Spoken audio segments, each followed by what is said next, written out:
Hey guys, RIOT or Taylor here, and today I'm back with another Division 2 video. It's been a while, I know, I'm awfully sorry, but today we have another development blog to go over, and this one is going over a lot of new details regarding skills within the Division 2. Now, just like the Division 1, skills are specialized abilities that change the way you play the game. They provide advantages in combat, and that will directly affect the outcome of your engagements. Now, at launch, there's going to be 5 skills to choose from, with many variants for each skill, and the 5 we're going to be looking at today are the following. We have the chem launcher, the drone, the hive, the seeker mine, and finally the turret. So first up, let's have a look at the chem launcher. Now, this is a new skill that's being introduced within the Division 2, and this is actually a grenade launcher inspired weapon. A chem launcher will fire various ampoules of chemicals in an arc that disperses into a cloud on impact and linger to cause unique and devastating effects. When you have the chem launcher equipped, you can choose between 4 different chemical charges. The first on the list being the fire starter. Now, this is a canister that sends out a flammable, near invisible gas. These gas clouds can be ignited with any spark bullet impacts, enemies firing their weapons inside the cloud, explosions, or even enemies running into them while on fire. And if you combine multiple clouds over a large area, you can create devastating chain reactions. The next canister on the list is the RIOT foam, and this is something we first saw within the E3 demo. This skill fires a canister with RIOT control foam that disperses on impact. This is the same as the RIOT foam as you have seen in the True Sons use. The foam is sticky, heavy, and it expands rapidly. Anyone affected by the foam is stuck in place for a period of time, but the foam can be destroyed to break free. Now, second to last, the OXIDIZER. This one fires a canister that emits a cloud of corrosive chemicals. The chemical cloud lingers for a long time and effectively eats away at enemy armor or any enemy mechanical items. Last but not least for the chem launcher, the reinforcer. This is a projectile that detonates and disperses an armor repairing cloud. If this powder hits you or your teammates, it restores an amount of your armor. Powder that sticks on the ground grants armor restoration over time, and you have the ability to heal your friends very fast or even yourself over time. This actually sounds really cool and a big improvement on the first aid skills within the Division 1. Now let's have a look at some of the variants for the drone skill. Now, by now, everyone pretty much knows what a drone is, whether it's something in the military or something for videographers. But in the Division 2, it's definitely going to be the former of the two. First up, the striker variant. As suggested by its name, this is the offensive version of the drone. Built for combat, the striker possesses a turret that inflicts continuous damage upon its target. This drone can receive remote orders from its controller to attack specific targets if you wish. Yes, you heard that correctly. In the Division 2, we're going to be able to control our drones. Next up, the Defender variant. This is the defensive drone, and it protects the owner by utilizing an experimental directed emitter. It deflects incoming bullets with microwave bursts, creating an invisible barrier. However, each bullet deflected greatly drains the battery, and it is incapable of defending itself from enemy fire. It can, however, be ordered to guard friends or other friendly skill items. Now, the Tactician drone. This utility drone flies to a maximum elevation at a location of your choosing and spots all hostiles it can see, effectively highlighting their location. While deployed, it gives you and your party continuous information about the position of the enemies within your area. This is a specialist skill for the sharpshooter specialization. Next up, the Bombardier, and again a very offensive drone. This drone can perform a bombing run across a long area. The drone flies to an area designated by the player and drops a barrage of explosives as it strays from one end of the zone to the other. I don't think I could have wished for more. A carpet bomb style drone. Who would have thought? Last but not least for the drone, another defensive drone.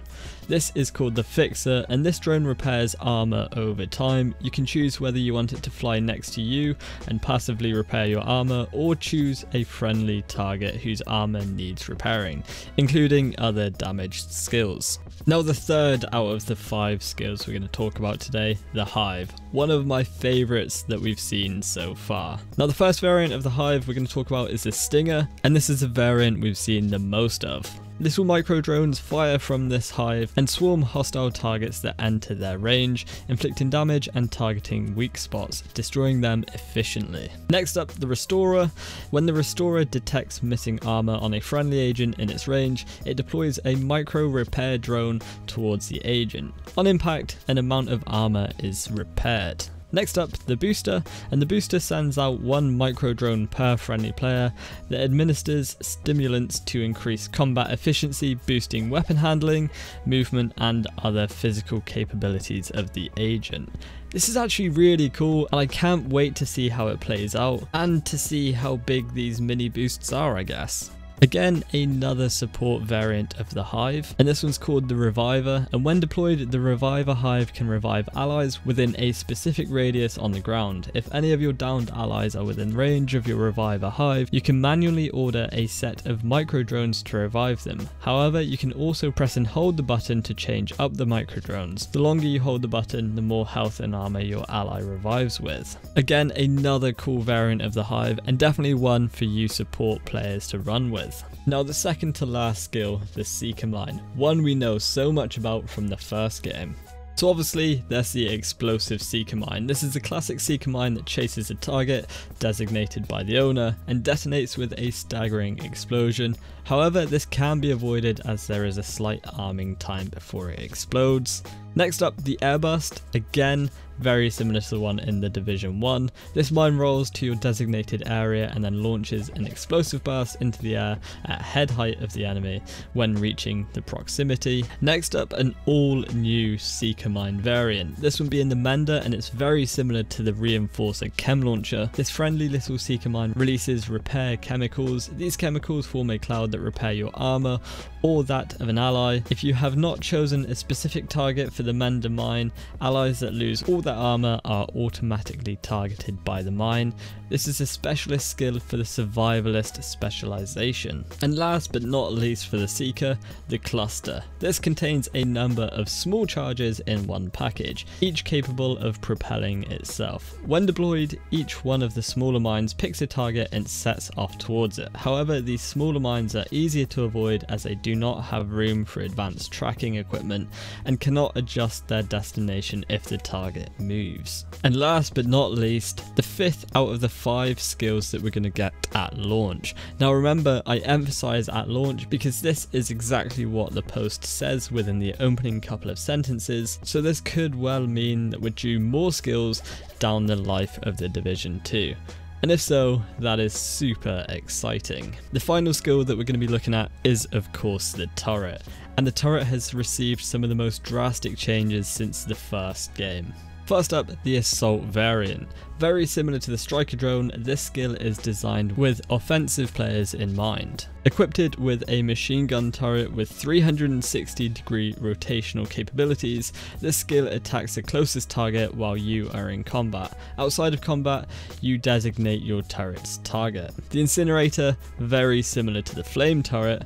If you enjoy crowd control, this skill is for you. Equipped with an incendiary tank, the Incinerator ignites fuel and fires it in a cone to deal area of effect, or AoE, whichever you prefer. This turret can be toggled on and off when deployed. Now the next 2 variants of the turret are where it gets interesting. First up, the Artillery turret. This turret does exactly what you would expect. It launches exploding ordnance at locations of your choice, firing once per press. Shells are launched in an arc at a target position, and this is the specialist skill for the Demolitionist. And finally, probably one of the stranger turret variants, and one I didn't expect to see, the Sniper turret. This long-range, semi-automatic turret targets the same enemy you are engaging, and while there is a slight delay on the target acquisition, the sniper can adjust its aim to match your own aim on the target. Now, I'm sorry, but if you can't get excited for some of those skills, then you're definitely doing something wrong. With all joking aside, guys, I got a lot more information out of this development blog than I thought I would. And in the comments, please let me know which skill or skill variant you're most looking forward to. For me, it's probably going to be the Sniper turret or one of the Hive variants. But guys, if you did enjoy this Division 2 video or found it helpful in any way, please let me know by either leaving a comment or by clicking that like button. And if you are new around here, please make sure to subscribe for all the Division 2 content you can hope for. But as always guys, thank you so much for watching, and I'll see you all soon. Bye bye.